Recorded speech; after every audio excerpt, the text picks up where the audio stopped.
길에서 만난 하나님, 오늘 두 번째 시간입니다. 저는 권혁수 목사입니다.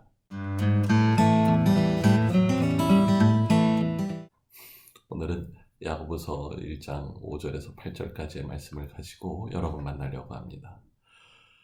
여러분 가운데 누구든지 지혜가 부족하거든 모든 사람에게 아낌없이 주시고 나무라지 않으시는 하나님께 구하십시오. 그리하면 받을 것입니다. 조금도 의심하지 말고 믿고 구해야 합니다. 의심하는 사람은 마치 바람에 밀려서 출렁이는 바다 물결과 같습니다. 그런 사람은 주님께로부터 아무것도 받을 생각을 하지 마십시오. 그는 두 마음을 품은 사람이요 그의 모든 행동에는 안정이 없습니다. 제가 가끔 외국에 나갔다 올 일이 있습니다. 그러면요, 애들이 얼마나 반갑게 저를 맞이해 주는지 몰라요. 아빠! 이러고 달려와서 꼭 끌어안아주고, 뭐 얼굴 비벼주고, 뽀뽀해주고. 그런데 가만 보니까 애들이 저보다 더 반가운 게 하나 있어요. 제 여행용 가방. 애들이 제 얼굴을 보는 게 아니라 가방을 봐요. 그러면서 늘 하는 말은 아빠 선물 뭐 사왔어? 이러고 물어봐요. 근데 그 녀석들이 그렇게 밉지 않고 얼마나 사랑스러운지 몰라요. 애들이 얼마나 소중합니까? 그걸 생각하면서 하나님에 대해서 생각하게 돼요. 여러분, 하나님이 누구이십니까? 그럴 때 오늘 성경에서 모든 사람에게 아낌없이 주시고 나무라지 않으시는 하나님, 이렇게 표현해줘요. 이걸 다른 말로 해볼까요? 하나님은 주는 데에서 만족함을 얻으시는 하나님인 거예요. 영어로 giver랑 taker라는 말이 있어요. giver는 뭐죠? 지금 말한 것처럼 주는 걸 기뻐하는 사람이 있어요. taker는 남의 거 뺏어서 자기 거 만드는 데서 기쁨을 누리는 사람들이 있어요. 그 다음에 그 중간에 giver와 taker 중간에 matcher라는 게 있어요. matcher라는 건 이제 맞춘다라는 거잖아요. 그러니까 준 만큼 주고 받을 만큼 받는다라는 거, 그게 matcher예요. 생각해 볼게요. 하나님은 giver입니까? taker입니까? 아니면 matcher입니까? 하나님은 taker가 아니세요. 하나님이 우리가 뭘 필요해서 우리를 만들지 않으셨고, 우리가 뭘 하나님께 갖다 드려야만 기분이 좋아지시고 하시는 하나님이 아니라는 거예요. 또 하나는 매쳐. 준 만큼 받기를 기대하시고 받은 만큼만 해주시는 하나님도 아니신 거예요. 내가 너에게 이만큼 은혜를 줬으니까 너 이만큼 나한테 다시 가져와야 돼. 혹은 너희가 이만큼 나에게 잘하면, 봉사도 하고 헌금도 하면, 그러면 그만큼 내가 잘해줄게. 아니에요. 하나님 그런 분 아니에요. 오해하지 마시기 바래요. 하나님은 철저하게 기뻐하세요. 주는 것을 기뻐하시는 하나님. 얼마큼 기뻐하십니까? 하나님이 세상을 이처럼 사랑하여서 자기의 독생자를 주셨습니다. 그걸 다른 말로 할게요. 아들을 주셨으니 하나님이 또한 우리에게서 무엇을 아끼시겠습니까? 가장 소중한 것도 아낌없이 주시는 하나님이시라는 것을 알 때에 우리의 건강한 신앙이 생기게 됩니다. 그럴 때 야고보가 뭐라고 하는지 아세요? 하나님께 구하세요. 그리하면 받을 것입니다. 얘기해 주세요. 마태복음에 이런 구절이 나와요. 구하여라 그리하면 하나님께서 너에게 주실 것이다. 찾아라 그리하면 너희가 찾을 것이다. 문을 두드려라 그리하면 하나님께서 너에게 열어주실 것이다. 구하는 사람마다 얻을 것이요 찾는 사람마다 찾을 것이요 문을 두드리는 사람에게 열어주실 것이다. 너희 가운데 아들이 빵을 달라고 하는데 돌을 줄 사람이 어디 있으며 생선을 달라고 하는데 뱀을 줄 사람이 어디 있겠느냐. 너희가 악해도 너희 자녀에게 좋은 것을 줄 알거든 하물며 하늘에 계신 너희 아버지께서 구하는 사람에게 좋은 것을 주지 아니하시겠느냐 얘기하여 주십니다. 그래요. 그걸 믿어야만 되겠어요. 하나님은 이 세상에 있는 아버지 어머니보다도 더 좋은 궁극적 선한 아버지이세요. 그럴 때 우리는 마음껏 우리의 필요한 것들을 하나님께 구하는 사람이 되어야 되겠습니다. 자, 우리 애들을 보니까 아까도 말한 것처럼 아빠한테 자꾸만 이것저것 사달라고 그래요. 아빠 이것도 원해, 저것도 사줘. 그런데 제가 가만히 보니까 우리 애들이 바깥 사람들한테 아빠 엄마 빼놓고는 사달라는 말을 안 해요. 여기서 귀중한 신앙의 본질을 배우게 돼요. 여러분, 신앙의 본질이라는 건 무엇입니까? 기도하고 구할 줄 아는 사람이 되는 게 신앙의 본질인 거예요. 하나님이 정말 내 아버지구나라는 게 믿어질 때는 그 아버지에게 구할 수가 있게 되는 거예요.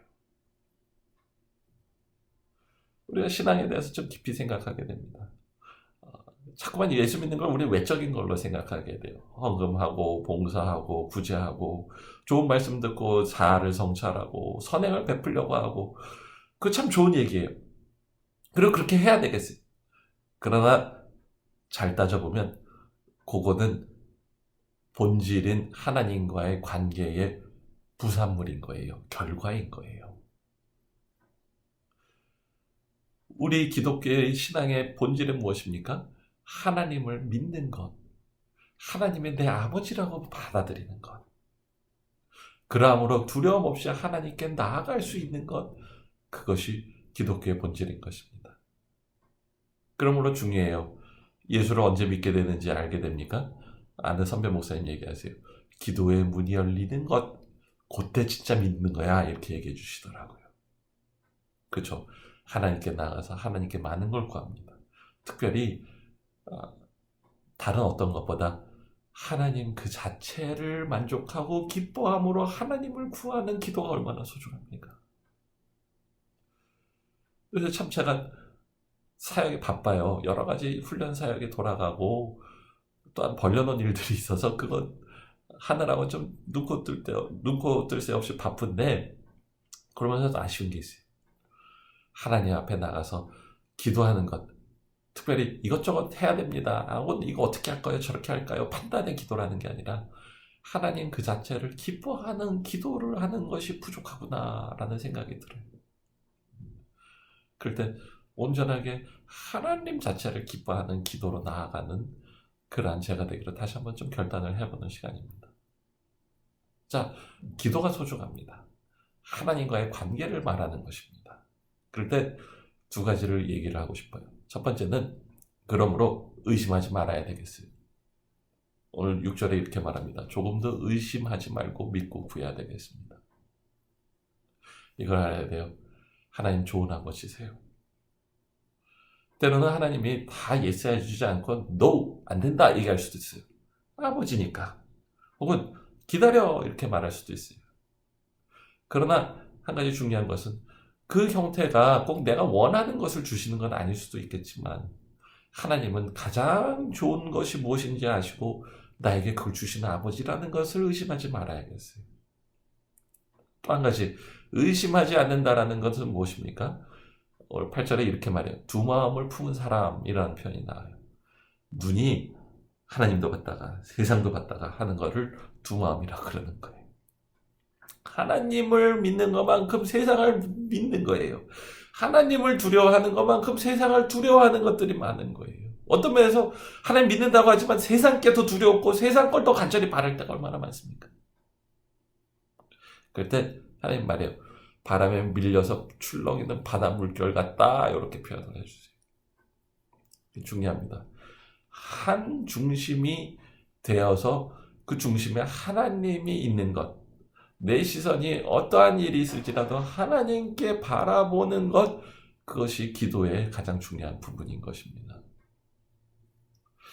두 번째로 또 얘기하고 싶은 게 있어요. 기도를 해야 되는데 뭘 구해야 될까요? 오늘 야고보는 가르쳐 주세요. 지혜를 구하라 얘기해 주세요. 특별히 야고보서 앞쪽에 지난주에 얘기했던 시련에 대한 얘기를 좀 하면서 지혜를 생각해 볼게요. 인생을 살다 보면 도저히 답을 알지 못할 어려움을 당할 때가 얼마나 많습니까? 시련을 당할 때 그걸 통해 성장해야 되겠는데 그것을 내다볼 줄 아는 지혜가 얼마나 중요합니까? 견디기 힘든 일도 인내할 수 있어야만 되겠는데 그 인내하게 해주는 것이 지혜가 아니겠습니까?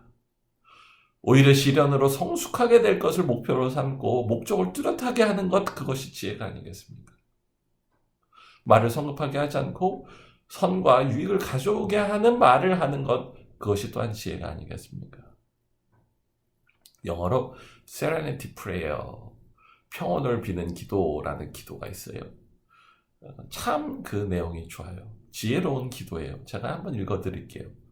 하나님, 바꿀 수 없는 것은 받아들이는 평온을, 바꿀 수 있는 것은 바꾸는 용기를, 또한 그 차이를 구별하는 지혜를 주옵소서. 하루하루 살게 하시고 순간순간 누리게 하시며 고통을 평화에 이르는 길로 받아들이게 하옵소서.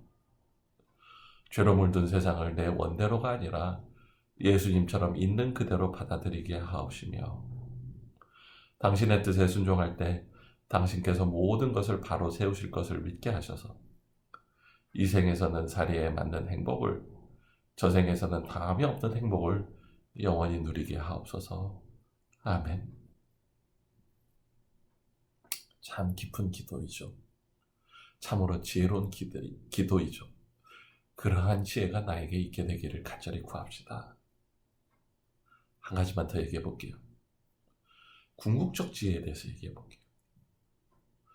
성서학자들이 얘기해요. 잠언 8장에 지혜에 대해서 나오는데, 그 지혜는요, 세상을 살아가는 그런 처세술적 지혜가 아니라 하나님이 세상을 창조하실 때 하나님과 함께 계셔서 세상을 창조한 지혜가 있어요.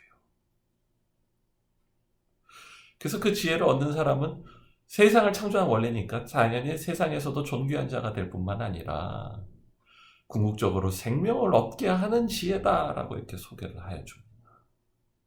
더불어서 옳고 그름을 분별하여서 미련한 사람, 죄 가운데 유혹에 끌려가지 않게 해주시는 것도 지혜다라고 얘기를 해주세요. 가만히 그 지혜가 뭔가를 신약에서 들어오면서 학자들이 연구해 보니까 다름 아니라 예수 그리스도인 거예요.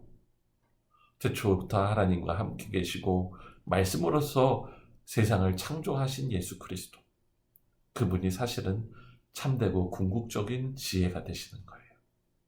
그분이 바로 우리의 생명 되시는 지혜가 되십니다. 고린도전서에 이렇게 말합니다.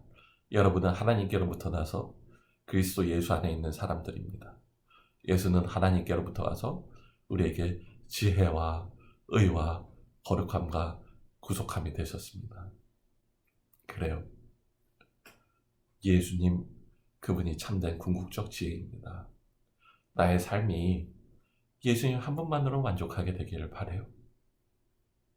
그러고 나면 모든 것을 판단할 기준이 정확해지고 그 예수 그리스도 위에 내 삶을 건강하게 쌓아갈 수가 있으며 참된 목적을 향해서, 그리고 올바른 삶의 태도를 가지고 영원한 생명을 오늘 누리며 살아갈 수 있게 되는 것입니다. 기도하겠습니다. 하나님, 참된 지혜가 되시는 예수 그리스도를 구합니다. 세상에 어려운 일도 많고 힘든 일도 많은데 그 모든 것 가운데 예수님 한 분만으로 만족하고 그 예수를 선택하는 지혜 가운데에서 인생의 모든 것을 세워가고 쌓아갈 수 있는 우리가 되게 하여 주시기를 원합니다. 선과 악을 분별하는 지혜를 주시며 시련 가운데 평온을 주시는 지혜를 주시며, 그리고 여러 많은 유혹과 선택 가운데서 두 마음을 품지 않고 한 마음으로 온전하게 하나님을 향해서 하나님을 믿는 마음으로 요동치지 않는 인생을 살게 하여 주십시오. 더불어서 간절히 구합니다. 이 모든 그리스도 안에서 참된 지혜를 얻음으로 하나님이 내 아버지 되심을 어떤 순간에도 잃지 않고 그것을 붙잡는 우리가 되게 하여 주시기 구합니다. 감사와 영광을 돌립니다. 예수님의 이름으로 기도합니다. 아멘.